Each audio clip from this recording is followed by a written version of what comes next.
Hey everyone, and welcome back to my channel. For today's video we are talking pantry organization. Now if you haven't yet watched last week's video about my fridge organization, then I'll place the link in my description box below. Head over, watch that, and then come back and watch the pantry organization. So today we have literally emptied everything that's in our pantry. We've wiped down the shelves, we've vacuumed all those nooks and crannies that we can't really get to, and now it's ready to place everything back into our pantry. Now a little background about this pantry right here. It wasn't always a pantry. For about 9 years, I've been married for 12 years, so 9 years of that time this was our junk closet. It was just a place for storing anything and everything. So 9 years worth of junk was in here. And we had an ordinary L-shaped, really awkward small pantry in the actual kitchen itself, and it just wasn't enough for us as our family grew. So my husband and I decided that we needed to do something. This closet here is in between the kitchen and the dining, so it's really close to our kitchen area, and we thought to ourselves, what a perfect space to turn into a walk-in pantry. So that's exactly what we did. It took us a week to actually empty everything from here, and it was definitely hard work. It was a lot of hard work, but obviously at the end of it, it was so worth it. It's been, I think, just about 2 years, just over 2 years, and it still is so rewarding at the fact that we made this decision. All the shelving is exactly the same. We have not added or changed anything. Only thing that we've changed are the shelf positions, only because we're able to adjust them. That's the only thing that we've done, but anything apart from that is still the same. It was here when we moved in. So yeah, we decided to turn it into our walk-in pantry, and we have not looked back since. We like to do just a really good deep clean of the pantry twice a year. So middle of the year and the end of the year, to get it started for the new year. And I just find this kind of really gets us into every little thing that we own in here. And then we just basically maintain it on a daily, wipe down shelves. If things, spill or anything like that, we just clean them as we go, and we just maintain it. And we found that that's how it works for us. So today is the mid-year clean, and I thought, why not take you along with me and show you how we lay out this pantry. So let's get to it.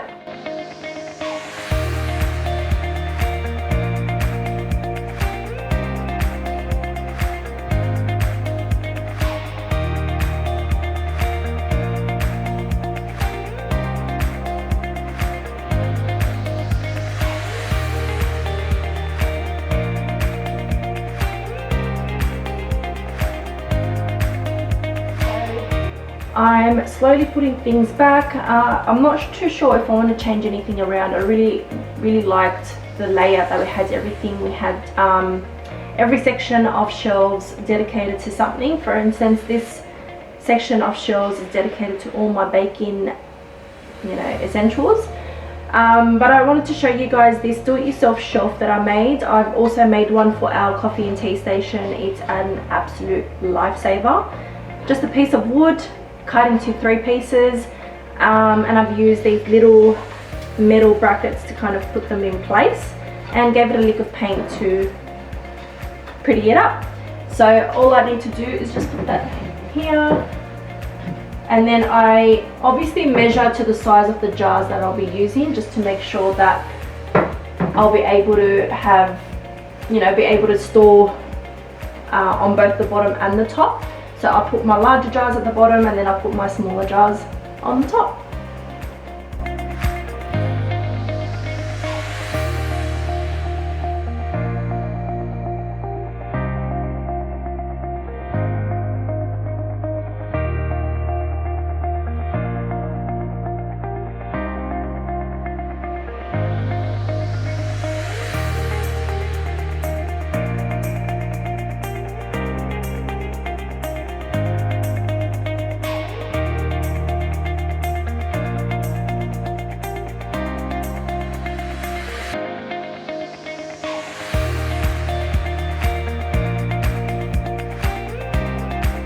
so we're almost done. I've just remembered that I had these scrap pieces of wood in the garden shed.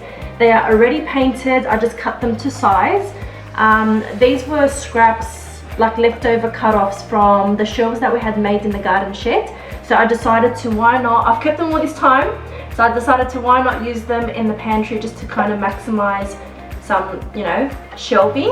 And I'm going to use this side here, and I've already hung up one, and there's 3 of them, so we're going to hang them like that. I'm not sure what we're going to store on them, but we'll see how we go. So let's get to it.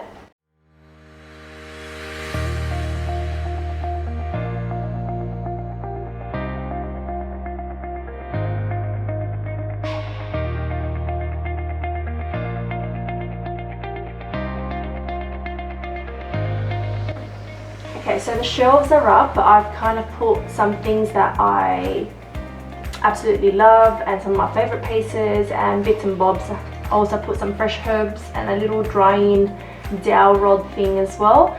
They turned out really, really nice. Now, I've always had my grazing boards here. We love to entertain. We love our grazing boards, and all of our platter boards sit beautifully here. This is what I use. From memory, these were from Daiso, the $2.80 store. IKEA also have them. I think IKEA has them in a larger size as well. They're plate holders, but they hold the wooden boards so beautifully instead of having them roll around and then just stacking them on top of each other.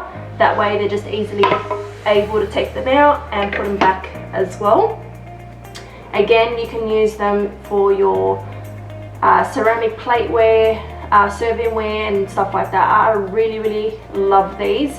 It organizes things, you know, a lot better, and yeah, you're able to get them a lot easier as well without having to take out everything, choose what you need, and then put them back in if you were to stack everything on top of each other. So highly recommend these, and this is how I like to store our boards using them.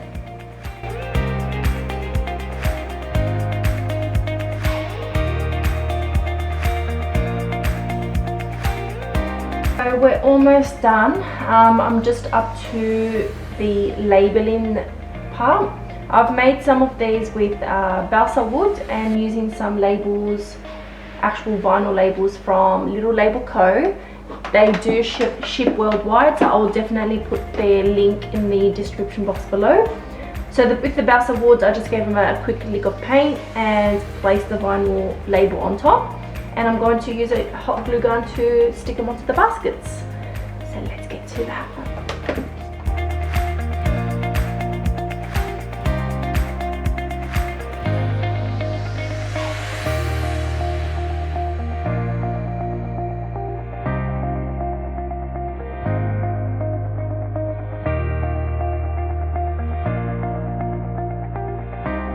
Okay, so we're all done.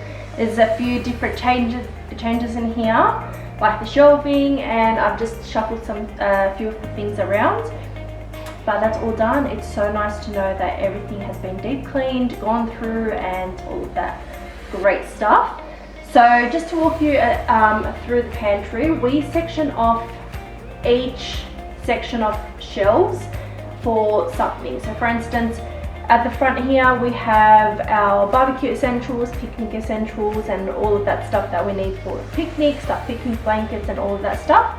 This section here is all for my baking essentials.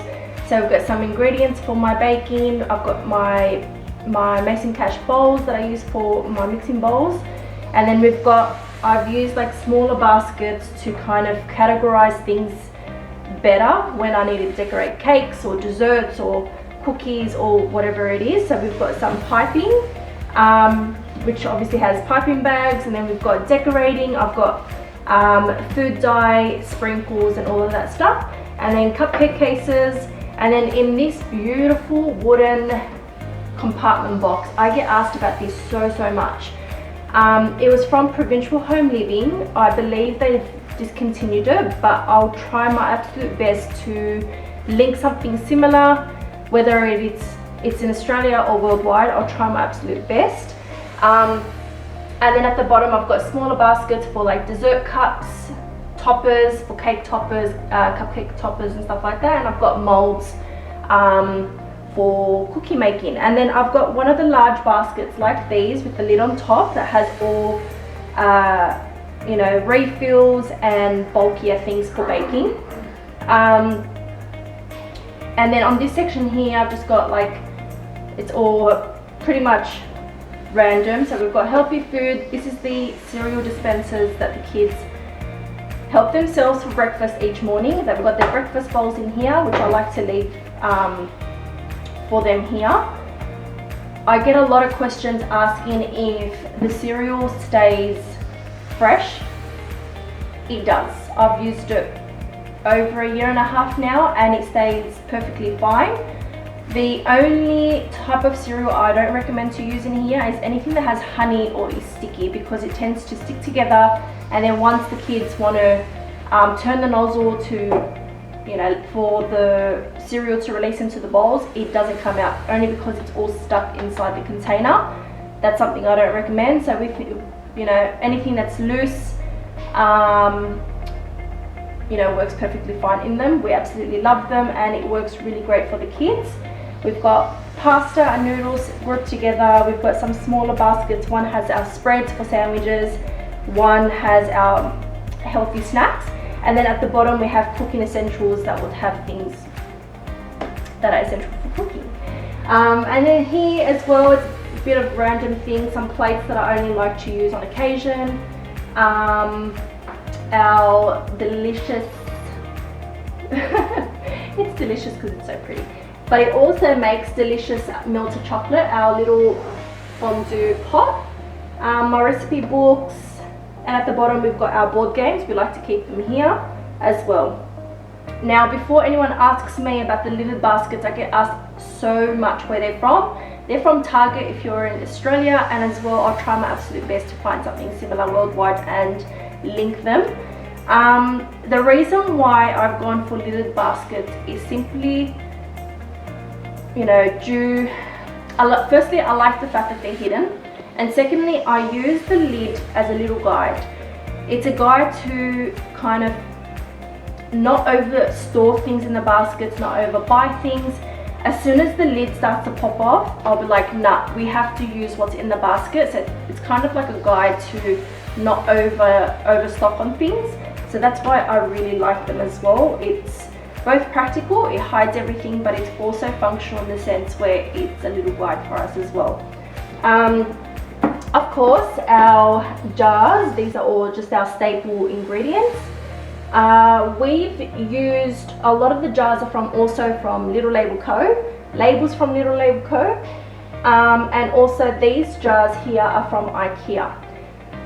Now, I get asked a lot about, do you empty your pasta, or, you know, why do you empty your pasta? I personally don't empty my pasta, only because I use the whole entire packet anyway, so it doesn't really make sense for me.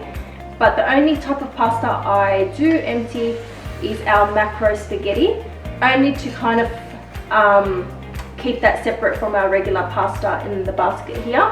So that's the only thing that I empty that's pasta related, is our macro spaghetti. And then I'm going to bring you a little bit closer and show you this section of the pantry. Okay, so I'm going to talk behind the camera here, only because there's not enough space for me to be in front of the camera. So here on the top shelves, I've got, on the right hand side, we've got all our oils and condiments and sauces all in there. On the left hand side, I've got some more recipe books. I'm an old soul. I absolutely love the old school way of keeping track of recipes. And then right under the recipe books, we have all our cans. I like to keep cans together and jars together as well. And then on the right hand side, we've got a basket that's labeled kids snacks. So everything that's related to the kids snacks, I keep it in that basket alone. And then under that basket, we have a basket called weekend snacks. So that's just things like popcorn for movie nights, and we don't really have junk throughout the week, to be honest. So weekend snacks is like for our movie nights, things to snack on. And then on the left hand side we've got a shelf that's full of our jars, and then under that we have about 6 of these smaller baskets that have all the kids' snacks for school. So every single one of them has something different for their school lunches. So that's like their school lunch station, you know, lunchbox filler area that we like to call. And then under that we have, on the left hand side, we've got some pots that I don't use as often. And then on the right hand side we've got a basket called grazing. So I've got all the crackers, anything that's related to our grazing platters, because we absolutely love them. And then under the grazing basket we've got all our drinks and lifelong milk and all of that there. We've used a wooden wine holder. We obviously don't drink any wine, so this is from IKEA, and we've just repurposed it to hold some of our drinks, which, you know, it holds a great amount as well. And then next to that, the shelf has all our dispensers for our hosting events. And then in these 2 baskets over here, I've put all our shopping bags in there. We don't use any plastic bags, or we try to avoid it as much as we can. And we've got all our shopping bags there. So that's pretty much everything, I think. So that's pretty much it for our pantry organization video. I hope I've answered a lot of your questions regarding my pantry. But if you do have other questions, please drop them down in my comments below. And if you have any questions about, you know, recommendations or advice regarding your pantry, then do follow me on my Dusk Till Dawn Instagram page and DM me or email me, and I am sure to get back to you as soon as I can. And that's about it. So I hope you enjoyed it, and I'll see you on my next video.